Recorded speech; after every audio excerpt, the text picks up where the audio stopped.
Ya, oke. Baik, Bapak Ibu sekalian. Karena signalnya kurang bagus ini, saya agak terlambat sedikit, gitu ya. Nah, Assalamualaikum warahmatullahi wabarakatuh. Pada pertemuan ini, kita lanjutkan kembali ya, dengan minggu lalu kita sudah menyelesaikan eh, penggunaan aplikasi yang namanya Smart PLS ya. Nah, sekarang kita lanjutkan dengan apa ya, Watt PLS. Nanti coba nanti kalau ada sempat gitu ya, itu kita demokan ya. Mungkin atau minggu minggu depan ya kita demokan, dan minggu depan saya kira tanggal berapa itu ya? Minggu depan masih tanggal 15, Prof. 15 ya. Oke. Ya, minggu depan kita demokan lah ya bagaimana praktik dari Watt PLS ini. Dan juga kita lebih bagus masuk apa aja lah ya, masuk kelas gitu ya minggu depan offline ya. Baik, jadi Watt PLS di sini merupakan apa ya? Merupakan bagian dari uh, pemodelan ya, pemodelan struktural ya, atau structural equation modeling, di mana dalam Smart PLS di sini gitu ya, dengan Watt PLS ya. Oke, dengan Watt PLS di sini kita melakukan pengujian ya, pemodelan SEM ya, dengan beberapa langkah tahapan ya. Yaitu pertama dengan konseptualisasi ya. Jadi mengkonseptualisasi di sini kita menentukan mana itu indikator ya, dan juga indikatornya apakah reflektif atau juga formatif. Dan setelah menentukan indikator reflektif atau formatif, maka kita akan menentukan metode analisanya ya, yaitu metode author model ya, yaitu dengan analisa algoritma ya. Dengan analisa algoritma, selanjutnya kita tentukan atau juga melakukan penentuan analisis dengan metode inner model ya. Dan ini juga merupakan bagian dari analisa algoritma. Setelah itu menentukan resampling ya.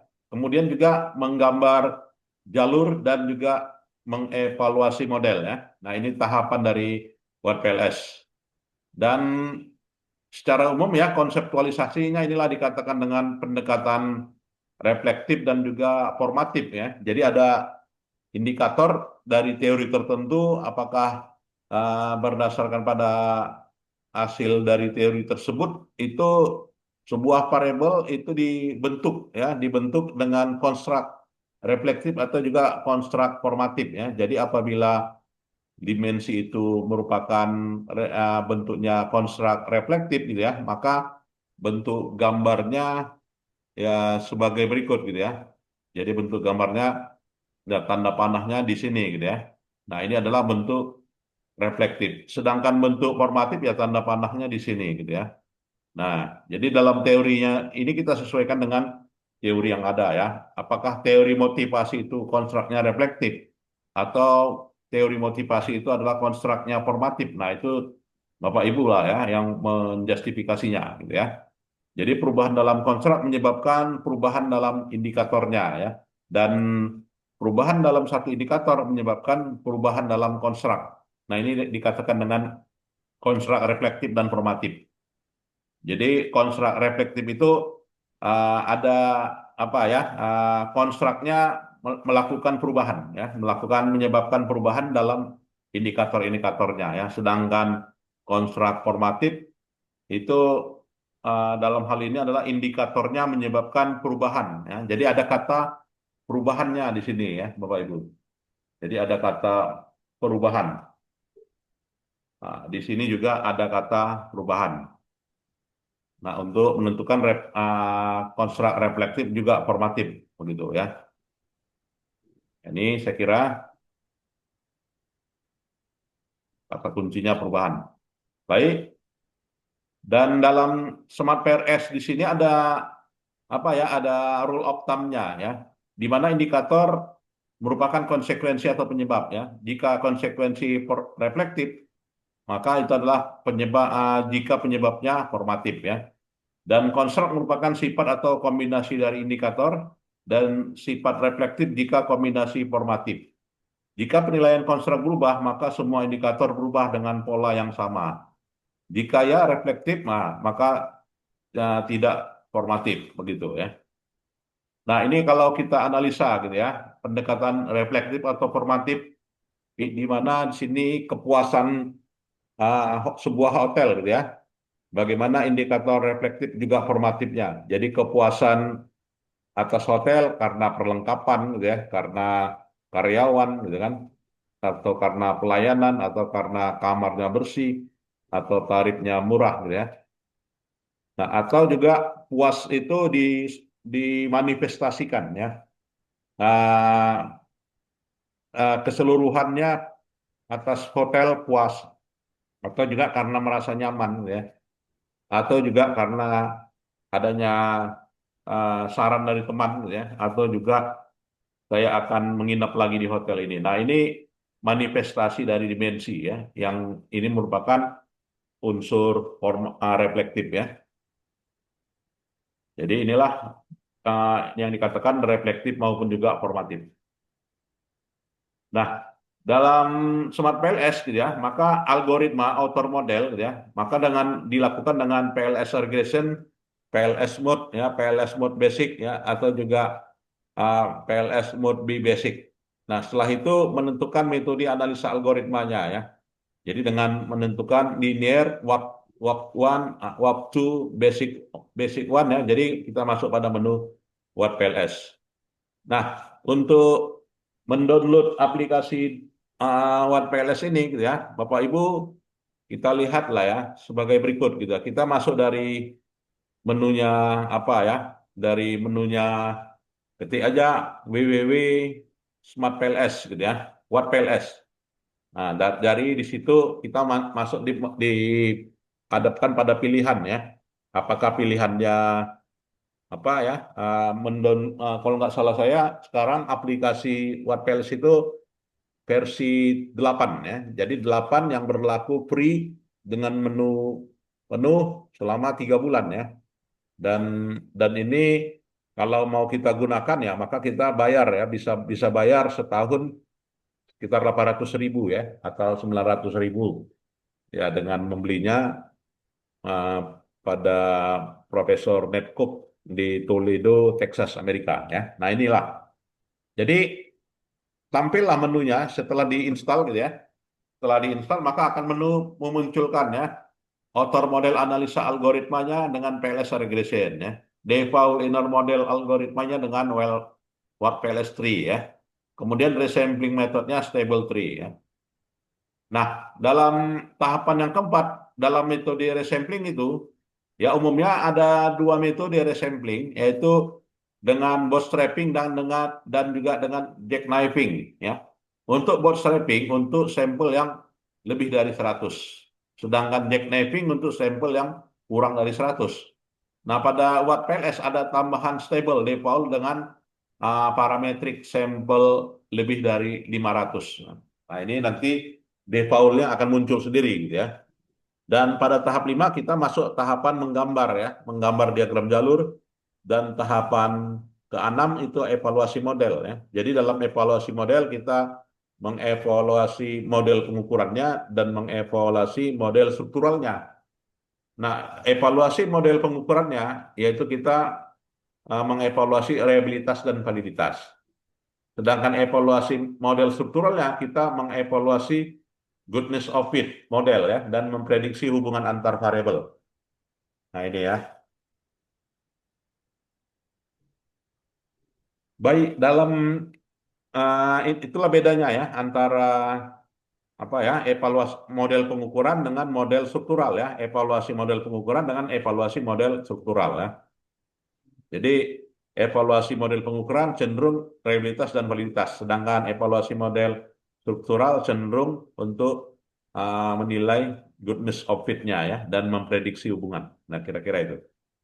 Dan dalam algoritma author model ya didasarkan pada faktor base type CFM1 di mana di sini akan menghasilkan estimasi kedua komposit dan faktor kedua secara eksplisit juga menghitung kesalahan pengukuran sesuai dengan asumsi Kaiman Factor Model dan kesalahan indikator tidak saling berkorelasi, ya. Dan juga faktor type REC1 mengestimasi komposit melalui regresi PLS2 dan mengestimasi faktor dengan variation sharing sangat dekat dan word original PLS design, ya. Dan faktor base type PET1 yang mengestimasi komposit melalui robust patch analysis dan mengestimasi faktor dengan variation sharingnya, ya. Dan dalam WordPLS gitu ya, maka eh, dalam menentukan author model gitu ya, maka kalau kita pilih PLS mode 1 gitu ya, maka itu modelnya reflektif. Kalau PLS mode basic itu variasi modelnya, yaitu inner model berpengaruh terhadap author. Ya, PLS mode B itu adalah mode formatif, dan PLS mode B basic, variasi PLS mode B inner model berpengaruh terhadap author model. Dan robust path analysis, ya ini algoritma sederhana ya, menghitung skor laten dihitung dengan rata-rata skor indikator. Nah, model linear tidak dapat menghasilkan hubungan nonlinear. WordPress itu model nonlinear khusus untuk model interaksi. What to basic variasi WordPress versi true, ya. Nah, langkah-langkah menjalankannya ya kita buka aplikasi gitu ya. Kemudian nanti akan ada membaca data mentah yang digunakan dalam analisa, kemudian memproses awal ya, pre-proses, kemudian mendefinisikan model, kemudian menjalankan analisis SEM. Dah, di sini ada rule of thumb-nya, yaitu untuk indikator realitas ya, loading faktornya 0,7 ya. Dan antara 0,6 sama dengan 0,7 untuk explanatory reason. Nah, ini untuk pengujian hipotesa ya. Untuk internal consistency reliability, composite reliability-nya lebih dari 0,7, dan untuk convergent validity-nya, AP-nya lebih dari 0,5 ya. Dan akar kuadrat korelasi, ya. Nah, untuk evaluasi model pengukuran, dalam hal ini ya akan menghasilkan model reflektif sebagai berikut. Nah, terlihat ya, ini model reflektifnya ya, di mana antara pengukuran perceived usefulness ya, perceived ease of use, dan enjoyment terhadap attitude ya. Nah, jadi evaluasi model pengukurannya terlampir ya sebagai berikut. Nah, ini hasilnya. Nanti cuman kelebihannya ya, kekurangannya WordPLS ini itulah ya, gambarnya visualnya masih belum berwarna. Nah, ini yang dalam hal ini masih kelemahan ya dari WordPLS. Ya, jadi visualnya lebih masih lebih bagus Smart PLS. Dan untuk indikator reliability-nya ya menggunakan parameter significant weight, di mana indikator significant weight rule of thumb-nya ya 0,01 gitu ya. P-value-nya 0, atau juga P-value-nya kurang dari 0,05 dan P-value-nya 0,01 ya. Serta kolinearitasnya ya PIV-nya kurang dari 5 dan tolerannya lebih dari 0,2. Nah, ini prosedur untuk mempertahankan atau menghapus indikator formatif ya. Nah, terkadang kita dalam hal ini ada yang tidak apa ya, indikator formatif atau juga reflektifnya kurang dari 0,6 ya dan sebagainya ya. Maka pengujian signifikansi author weight indikator formatif ya dengan author weight signifikan dan juga author weight tidak signifikan ya. Nah, kalau dia tidak signifikan, maka kita akan menganalisa kembali author loading indikator formatif, dan author loadingnya kurang dari 0,5, maka kita akan menguji signifikansi author loading ya, yang kurang dari 0,05, yaitu dengan cara mau tidak mau kita menghapusnya ya, atau juga kalau loading faktornya kurang dari 0,05 tapi signifikan, maka mempertimbangkan kembali untuk menghapusnya dengan cara menambah sampel ya, saya kira. Menambah sampel, maka nantinya loading faktornya ikut meningkat. Nah, ini. Dan evaluasi pengukurannya ya sebagai berikut ya. Jadi evaluasi model pengukurannya ya tersaji, dan evaluasi model strukturalnya kita menggunakan pendekatan adjusted R square, kemudian Q square ya, atau prediktif relevannya, kemudian efek size-nya itu apakah kecil, menengah, atau juga besar, ya 0,02, 0,15 ya, atau juga 0,35. Kemudian dalam Watt PLS itu ada menghitung APC, ARS, dan juga AARS ya, di mana ini harapannya nilainya signifikan semua ya, p-value-nya kurang dari 0,05. Dan AFib dan AFFIF ya kurang dari 3,3, namun kurang dari 5 juga dapat diterima. Dan goodness Tennenhaus ya, yaitu lebih dari 0,10, 0,25, dan 0,36. SPR ya, idealnya 1, namun lebih dari 0,7. Kemudian RSTR-nya ideal 1, namun lebih dari 0,7, ini juga dapat diterima ya. Nah, inilah yang namanya goodness of fit-nya ya, untuk pengujian Watt PLS ya, yang tidak ada di Smart PLS ya. Kemudian juga nilai NLBCDR-nya harus lebih dari 0,7, dan signifikansi 0,1, 0,05, 0,01. Dan pengujian moderasi ya, mediasi ya, dalam hal ini ada juga ya dilakukan, yaitu prosedur mediasi dengan FAF ya. Dengan FAF, varian analisis ya. Jadi menguji pengaruh tidak langsung dengan memasukkan variabel mediasi. Jika tidak signifikan, tidak ada efek mediasi ya. Jika signifikan, maka kita menghitung varian conformnya ya. Nah, jadi pengaruh tidak langsung dibagi dengan pengaruh total ya. Nah, ini untuk menghitung mediasinya ya. Jadi kalau lebih FAF-nya lebih dari 80, full mediation. Ya, antara 20 sampai 80, partial mediation. Sedangkan kurang dari 0,20, no effect mediation. Nah, ini untuk efek mediasi. Ya, berikutnya. Nah, ini terlihat ya bagaimana kita mengukur mediasi dan juga pemoderasi ya dari menggunakan squad PLS ya. Kita hitung dulu pengaruh langsungnya, ya, kemudian pengaruh tidak langsungnya. Nah, ini A dan juga B kali C ya. Kemudian juga total pengaruh. Oke. Nah, kemudian prosedur Smart PLS ya dengan varian account for di sini ya, untuk menguji signifikansi pengaruh langsung tanpa memasukkan variabel pemediasi dalam SEM. Nah, maka untuk menghitung pengaruh langsung signifikannya, maka dengan cara memasukkan variabel pemediasi dalam model dan menguji signifikansi pengaruhnya tidak langsung. Jadi kita dengan kata lain ya tidak mau dengan kata lain harus menghitung ya varian konfornya ya. Nah, ini prosedurnya. Untuk menghitung ada mediasi atau tidak ada mediasi ya. Jadi menggunakan indikator FAF. Ya, inilah kita lihat bagaimana hasil pengujian mediasinya ya.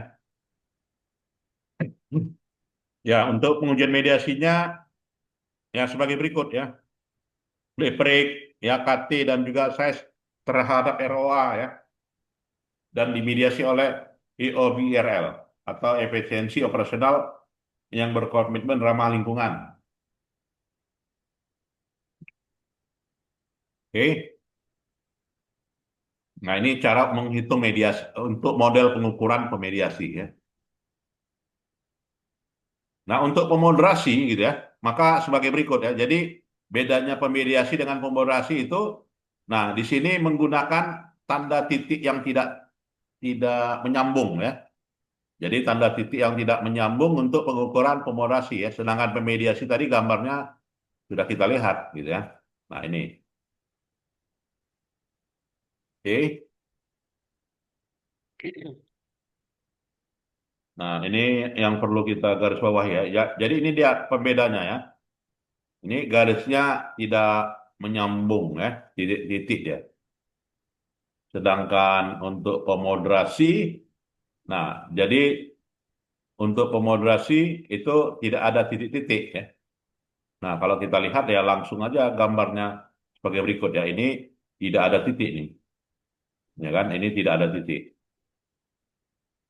Itu di Smart PLS ya, Word PLS. Oke. Nah, ini. Baik. Berikutnya, nah inilah bedanya untuk moderasi dan pemediasi ya, Bapak Ibu. Ini juga saya share bahannya.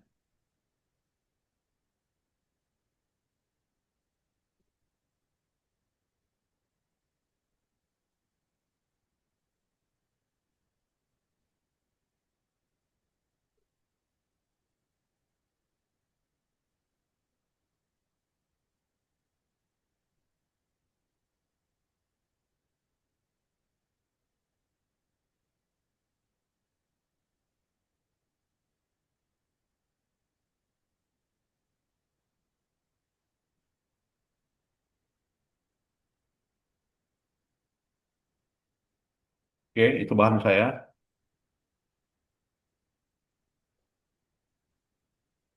Nah, itu saja ya, saya kira pada hari ini dan minggu depan kita akan praktikum langsung ya. Silakan nanti siapkan apa ya variabelnya, apakah data primer atau juga data sekunder. Kita akan praktikan dan silakan Bapak Ibu install ya aplikasi WordPress ini pada laptopnya masing-masing ya. Dan untuk UASnya jangan lupa juga ya dipersiapkan dari sekarang. Terima kasih. Selamat pagi. Baik, Prof. Terima Terima kasih kasih, banyak. Prof. Kasih, Terima Prof. kasih, Prof. Terima kasih banyak, Prof. Terima kasih, Prof. Baik, Bapak Ibu, silakan boleh meninggalkan ruangan.